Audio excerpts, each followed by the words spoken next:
Welcome to Offscreen. This week we're reading Batman vs. Superman: Dawn of Justice. Fearing the actions of Superman are left unchecked, Batman takes on the Man of Steel, while the world wrestles with what kind of hero it really needs.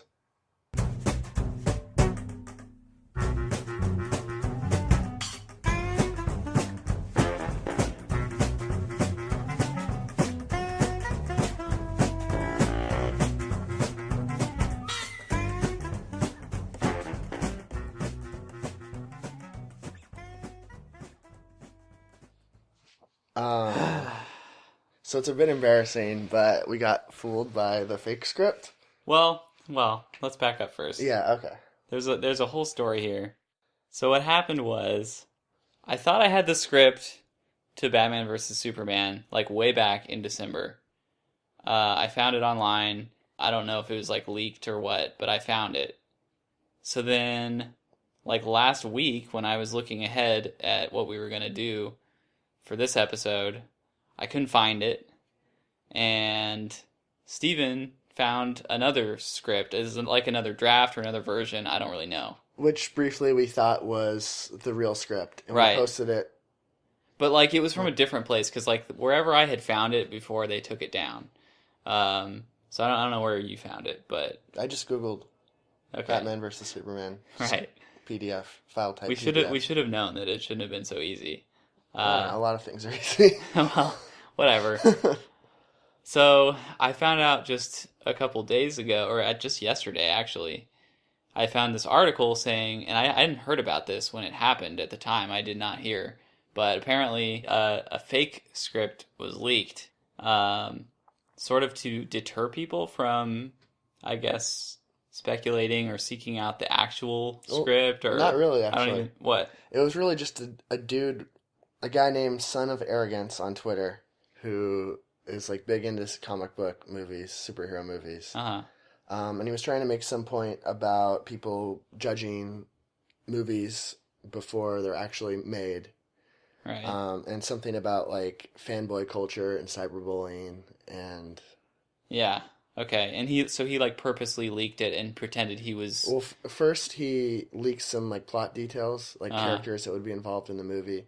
And then before the San Diego Comic-Con, he, like in 5 days, he like wrote a draft of the script and then leaked that. And people thought it was the real thing for a minute. And then after that, they thought it was actually a hoax commissioned by Uh-huh. Warner Brothers. That was what I heard. That was what throw I people heard. off the scent. So, like, needless to say, I mean, it was written in 5 days by a non-professional screenwriter. It's, like, really bad. It seems like it was something written in 5 days. And to be fair, in this guy's defense, maybe he's an amazing writer. Yeah. And maybe he had good intentions about the cyberbullying, or maybe that's something that he filled in later to I don't justify know, but, his like, actions. do you at least, do you know if he expected people to believe this? Yeah.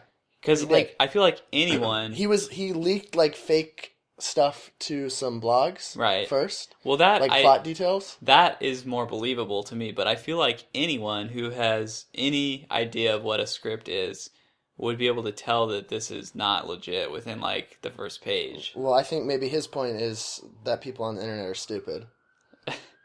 Okay, I don't get why this helps that, though. No, I think he Cranking just it out. realized that he needed to finish it. He wanted to finish it before San Diego Comic-Con when stuff could be refuted there. If, Uh-huh. like, presumably the real people have Right. a setup there and they announce plot details and whatever. Yeah. So he wanted to rush it out before that. All right. And boy, does it feel rushed. Yeah. But, yeah, so we just decided, since we had already posted it online, And since I can't find the original since one we can't anymore, find the original it was one, taken down. we decided to just go ahead and read it. So that's what we're going to review. Oh, man, I'm kicking myself, though. Like, I am pretty sure I saved it to the computer at my old job, and I just started working at a new place. I actually was able to get back to that computer at my old work, and I'm pretty sure, like, someone just cleared the history. I know I deleted a lot of stuff when I left, so it wasn't in there. But anyway, I apologize to anyone who actually, like, tried to read this on our Google Drive and, like, thought it was the real thing. Maybe we should take it down off of the Google Drive. I mean, this could is we this could is just retitle it like fake or Fake whatever. Bad Superman versus Batman? Yeah. Let's get this out of the way. I'm not even gonna wait till the end. This is a double pass. If I can even give it that. I mean, it's not even like a I real. mean, it's probably not the worst thing we've read. Really? I mean, it's What? really bad. It's not It's like super offensively bad. What's bad. worse? What's worse? I don't know. I'd have to think. Well, it's certainly not competently written. Yeah. It's like by far the most incompetently written. It sounds like somebody fed a supercomputer a bunch of movie trailers and then like parts of other scripts and it just like cobbled this together. Or possibly someone that doesn't speak English. It's a robot that doesn't speak English wrote this. In English. Yes. Yeah. Is what it seems like.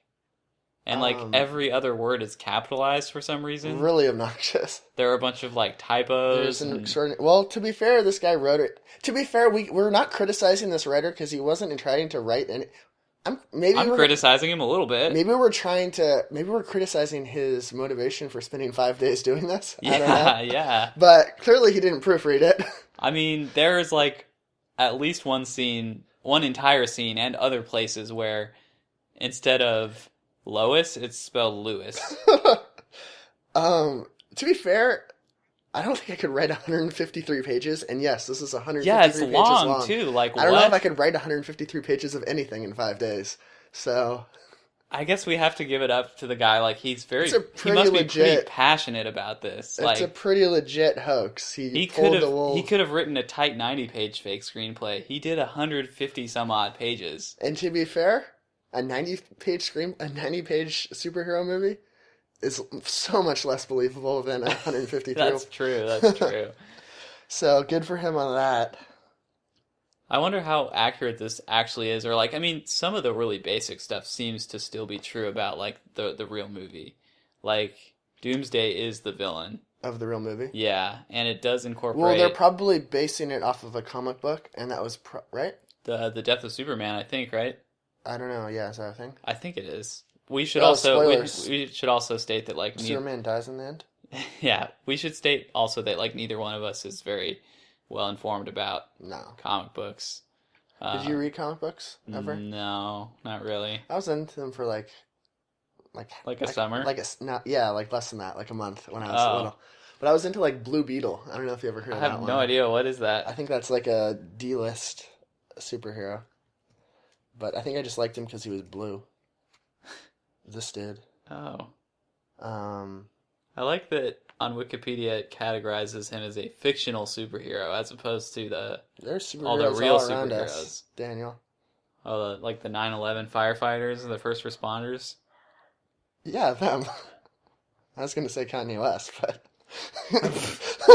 you're right. You're right. Basically, they're on the same level. Yeah. Yeah. But there's a lot of fan service going on here too. Yeah. Where they'll throw in popular characters or just like allude to them. Well, I mean, that's the thing that really happens a lot. That happens a lot, and he's definitely playing off of that too. Right, right. So, like, viewed through the lens of, like, this being a criticism of superhero movies, I kind of get that. It's almost clever. It's kind of clever. Yeah. And like, we're not saying read this script. Like, I still, even for that sake. No, why? I would hope we haven't given that impression so far. Well, I mean, that's the last thing one should do. I can see how maybe someone would think like, oh, this sounds like a funny sort of like ironic or sarcastic sort of criticism of fan culture. I'll like post on or I'll you don't need to actually read the script to appreciate that. No, I would read this. recommend you not reading it. Just read what the dude says about it in this interview with like Zack Snyder's fan website, and that's enough. Yeah. Or don't do that. I don't know. It doesn't really matter. But so let's at least try to summarize it, just so we can. We have to talk about something. It's the most like perfunctory. Oh, whatever. Just go. Let me look at my outline. I don't even know where to start. Well, I didn't. Superman's introduced. Aquaman's introduced. I forgot about Aquaman. Yeah, he was there. He's He in the just first scene. disappeared. Yeah. You got Wonder Woman's Wonder Woman. introduced. Batman's introduced. But- Lex Luthor's Okay, introduced. yeah. Okay, basically, I think if Yeah. I had to summarize it, The gist of it is this one evil lady named Waller is trying to get like government approval for this experimental program where she's basically cloning not Superman directly, but she's like creating her own Kryptonian, like an alternate Superman. She's cloning Superman, basically. but like a Superman that the U.S. can control. Right. In an effort to combat Superman, who I guess public perception of Superman has kind of shifted since a battle that he had with some supervillain, which presumably is, I think, Man of Steel. Right. I think it's actually in the movie, right? In the previous Superman movie. I don't know. I didn't see it, but presumably in Man of Steel, Superman and General Zod fought, and much of Metropolis was destroyed. Right. Superman was like, well, I just tried to save everyone, and some people died. I'm really sad about that. And everyone's like, fuck you, Superman. That's like basically... And Lex Luthor... as much detail as the script goes into is the Lex way Luthor hates Superman. Right, so like Lex Luthor is sort of funding the experiment right now, I think. And he's kind of the one pulling the strings, trying to create this alternate Superman who becomes Doomsday. I mean, I guess that's probably obvious to people who read the comics, but yeah, so Doomsday is the villain.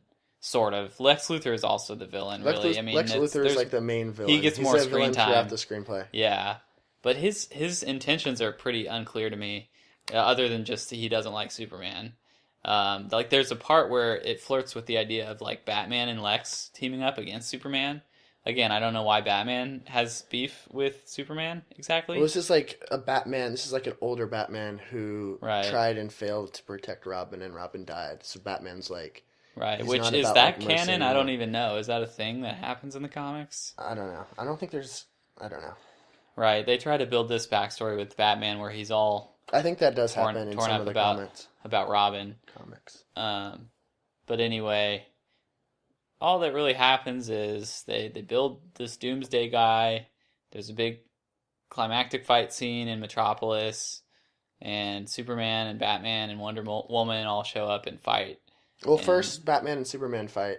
Right, that's and then true, they're I forgot. Oh shoot, you're just like me. Right, let's be friends now. They have this fight where like Batman kind of wins because he was using kryptonite, and then he has like a flashback when Superman is like unconscious in his arms. He has a flashback to Robin dying, I guess, and like realizes, oh no, I can't do this.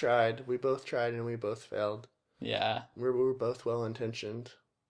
So then they team up against Doomsday, and there's a big dumb fight, and then Superman dies. And Doomsday he sacrifices himself to kill Doomsday, basically. The end. Well, no, and then there's Green Lantern appears. Oh yeah, and Green Lantern's there. Yeah. There was like was he like a cop? No, he was like a soldier. A soldier or something. Yeah, they planted him early in the script, and again, if I knew anything about comics, I would have been able to tell you that was him, but like, you see his ring a couple times, and then at the end, he reveals himself to be Green Lantern. Yeah. But it's just like thrown in there at the end. Local. The action is just written like so flippantly. There's no like rhyme or reason like where like the paragraph breaks are. Right. It's just like he reached the end of a line and he's like, oh, I guess I should start a new paragraph. Sometimes there's like 6-line paragraphs. Yeah, okay, I don't know then. But he capitalizes a lot of words. He didn't bother to punctuate things or spell check things. Yeah. I'm going to read just part of the action from like the big climactic fight scene. So, and when it says the creature, that's referring to Doomsday. It's, there are some jets flying over that are trying to attack Doomsday. Mm-hmm. It says, as they near, the creature jumps into the air and grabs one of the jets by the nose and swings it at the other. Both jets explode in a ball of flame as the ultimate slams down to the street below. Superman is distressed as he watches the jet wreckage fall from the sky. It's just like all of that. Actually, you read that incorrectly. I actually corrected it. It was written incorrectly. There were some typos and like grammatical errors in there. But in a matter of like 2 sentences, he's jumping in the sky and throwing one jet at another jet. There's no sense of pace to it. like as you said, in one paragraph, all that happens, and then the paragraph immediately after that, same number of lines, but all that happens is Superman grits his teeth, Right. grimaces, and does something else. There's no economy of language. Yeah. Any sort of like theme is basically just spouted out by a character in dialogue. Right. I don't know. Pretty much the only things I liked about it were conceptual things that come from the comic book, like backstories and stuff. Just like the idea of the characters, even if they're kind of like flat or stock characters, they at least have multiple facets to them, just enough so that you can compare and contrast them a little bit. Like, I'm just looking at Batman, Superman, and Lex Luthor here. Like, Superman grew up poor on a farm. Did he grow up poor? I don't know. I mean, he wasn't farm? just not rich. Not everyone on a farm is poor, Daniel. Whatever, you know what I mean. He was rich in love. Okay. And but his mother was drunk all the time, which apparently she is. I guess. I don't know. Screenplay. But he was raised on a farm. Bruce obviously was always rich. And Lex Luthor started out poor and made his fortune himself. So they all have kind of that same, I don't know what to call it. It's like a thematic thing that informs their character, kind of. It's like a different configuration in each one of them. Sure. Of that. And then also whether they're good or bad or not. You know, like you have every combination in the three of them, which is kind of cool.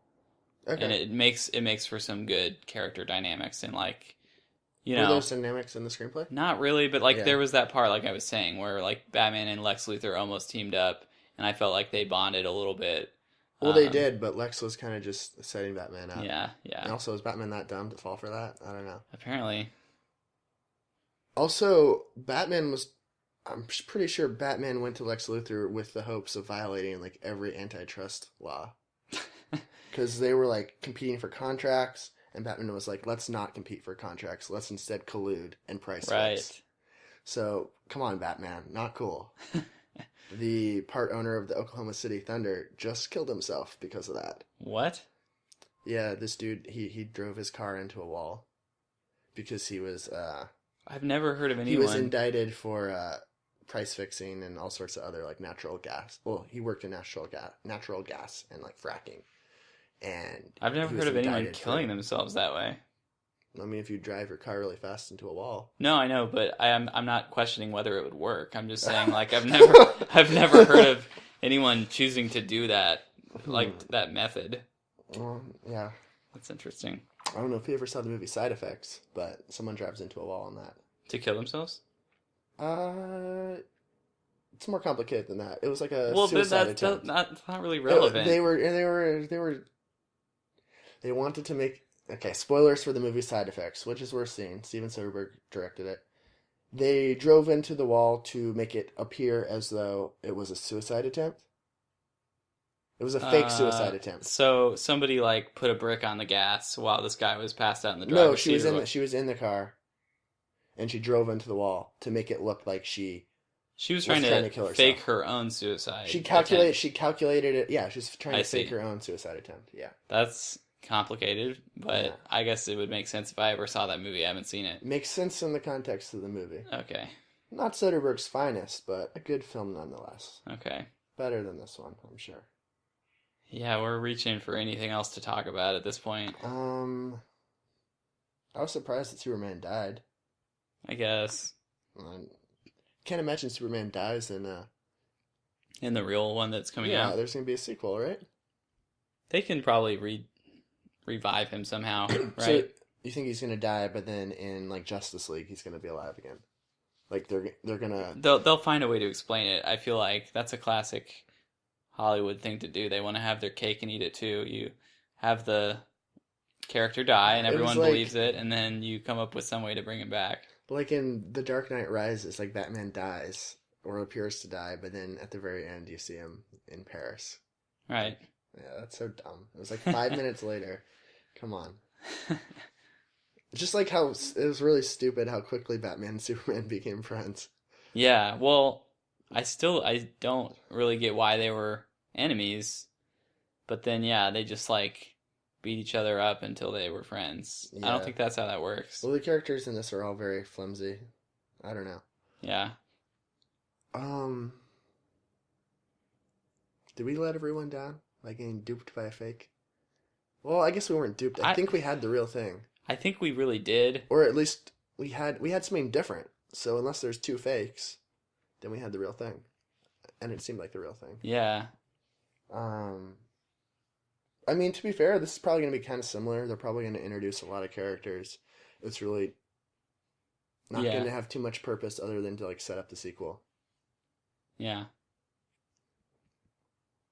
How do you feel about Ben Affleck as Batman?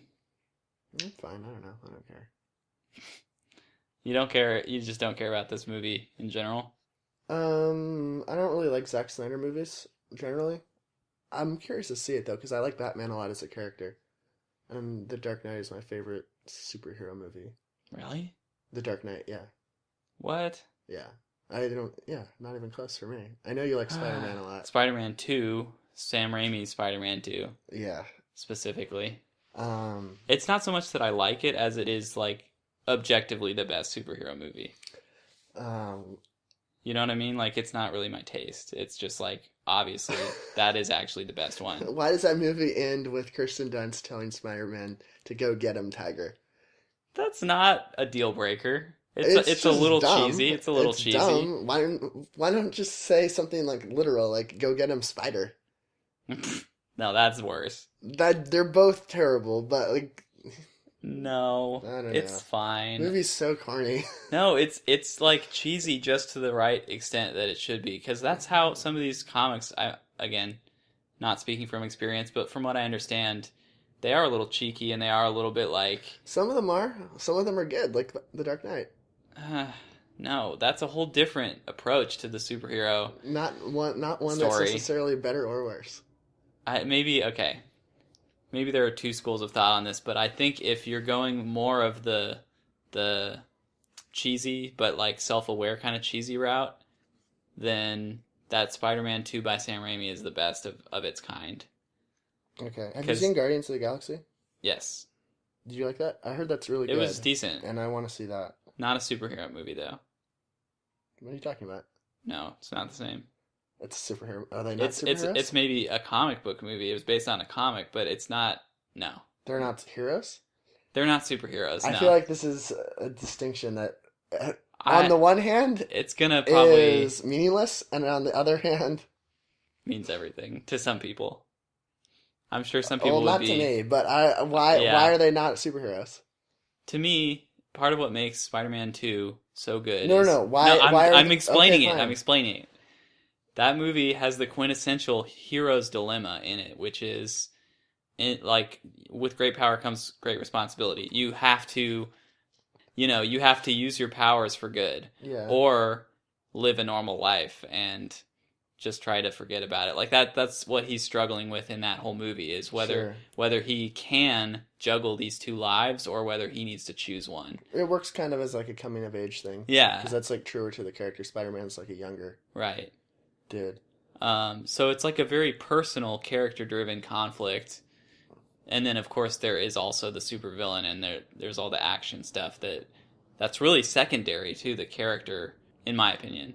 So anyway, but with Batman, you have a movie. Well, you have like the best villain of any comic book movie in the Joker, and Heath Ledger's performance is fantastic. No, slow your roll. Everyone thinks that, and it's because it's true. All he had to do was act crazy. Are you kidding me? He acts crazy with so much. But it's nuance. But it's a one-note thing. It's like he never was sad. He never was really very angry. Right, but within that, he finds all these different and unique ways to express it. Like the intonation of his speech patterns. I don't deny his tics. I don't deny that he did a really good job with the script that he had. I still don't think it's like the greatest performance ever. I don't know. And that movie like fits well within like a cultural context. Like it's a movie very much about. Well, I don't know. Well, I definitely believe like that movie was so huge when it came out that even if I don't like it, I have to respect it because it did something right, and it must speak to something about our culture at that time, which maybe I just can't recognize yet. Well, I think it's very much like a post 9/11 type thing. Mm-hmm. like kind of grappling with the fallout of that or that. Because thematically, like that's what it's about, like Well, about how like limits you of need power and like and how you the just morality of doing different things or I not. thought it was more about like you need somebody to blame. You just someone has to sort of sacrifice themselves just for the sake of the greater good. Well, it kind of depends because Batman's not necessarily he doesn't necessarily end the film as a hero. He That's violates that's what his I'm saying. but he violates like all of his violates his like credo in the movie in order to like beat the Joker. He compromises himself. Yeah. So it becomes like a question of whether or not that compromise was necessary or not necessary, but like morally correct for him. Yeah. Um, whatever. I don't know. I thought We're rambling a lot, but we can cut all I hope this. no, I mean hopefully some of this is interesting. It's more interesting than talking about this awful script. I mean, I don't know. Maybe we should have prepared for talking about just a general superhero conversation. I mean, we kind of went down that path. Yeah. I don't know. Will you see this movie in theaters? The one that we read or the actual thing? The actual one. We're not going to see the one we read in theaters. Nah, I don't really care that much. Yeah. Did you like Watchmen? Did I see that? I don't know. I don't think I did. I think that's like the only watchable Zack Snyder movie. Like 300's so bad. I haven't seen like any of his stuff. I haven't seen 300. Not missing anything. Also, if they made this movie, if Zack Snyder directed this screenplay, it'd be like 6 hours long because of all the slow motion that he uses. Yeah. Actually, I don't know. I guess I haven't seen too many of his movies. I just really hated 300. Yeah, I guess maybe I shouldn't talk so much shit about Zack Snyder. I've only seen 300, and while You that just movie- you have like multiple movies worth of hate for that one Yeah. movie. Yeah. I saw part of Sucker Punch. It wasn't good. Do you see that? Oh, maybe I did. Yeah, I did actually. Yeah, I didn't like it that much. Yeah, well, I guess maybe I'll apologize to Zack Snyder. All right. I don't know. It doesn't matter. None of this matters. I don't think we have enough listeners yet at this point that you need to apologize to Zack Snyder. Yeah. If it was a public enough forum that like Yeah. it was gonna get Twitter Let's all hope, let's buzz. hope that no one listens to this as their first episode. Oh gosh. As like the first episode they Yeah. So we'll lose them forever. Well, maybe we can at least just start talking about what we're reading next week. Let's plug everything first. Oh yeah.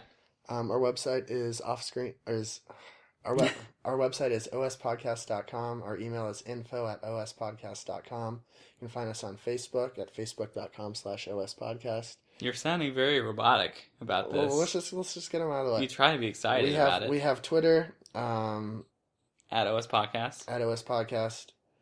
We're on iTunes. We're on iTunes. We're on YouTube. We're still on SoundCloud, but I'm over SoundCloud because they have an upload limit before they want you to Bump that. pay that money. And We're not doing yeah, that. it seems like even if you delete old episodes, you can't continue to upload them. Oh, that sucks. Or maybe it just didn't refresh fast enough. But either way, it's just like Let's that's not. a losing proposition. Okay. Don't find us. Let's not try and burn too many bridges We'll or just cut that then. put too many people on blast with Zack Snyder and SoundCloud now. What? Blame me for all this. I apologize to Zack Snyder. Just 300 sucked, but Watchmen was watchable. But Just because he made a bad movie doesn't mean he's a bad person. no one said that. Right. I'm Yeah. just clarifying. I didn't say SoundCloud was bad either. I love SoundCloud. Okay. It's just not for us because they want to charge us money and we're poor. Right. Fine, cut all of this. I don't care. Whatever. I've said nothing essential. Just cut me out. Let's also cut the part about iTunes. Let's just say, as far as this episode's concerned, for anyone listening, we don't have an iTunes. There's nowhere that you could possibly review us. No, but seriously, listen to a different episode and And and then review us yeah. on iTunes Yeah. positively. Okay, next week we're going to read another Blacklist script. This one's called Move That Body by Lucia Aniello, I guess, and Paul W. Downs. 5 friends rent a beach house in Miami for a bachelorette weekend and accidentally kill a male stripper.